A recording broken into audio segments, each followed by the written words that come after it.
পবিত্র বাইবেল পাঠ যাকোব তার ১ অধ্যায় ২ পদে পাঠের আরম্ভ ও ৪ পদ পর্যন্ত।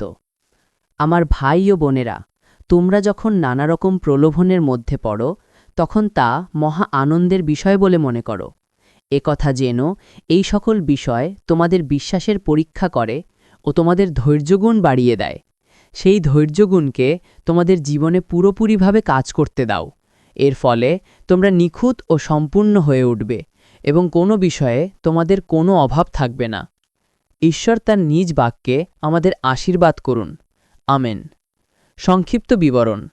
ম্যাথিউ হেনরি বলেন, খ্রিস্টানরা যখন বিভিন্ন পরীক্ষায় পড়ে, তখন সেটিকে দুঃখের বদলে আনন্দ হিসেবে দেখতে হবে, কারণ পরীক্ষার মাধ্যমে বিশ্বাস পরীক্ষা হয়, আর সেই পরীক্ষার ফল ধৈর্য, রোমিও ৫-৩-৪ জন্মায়।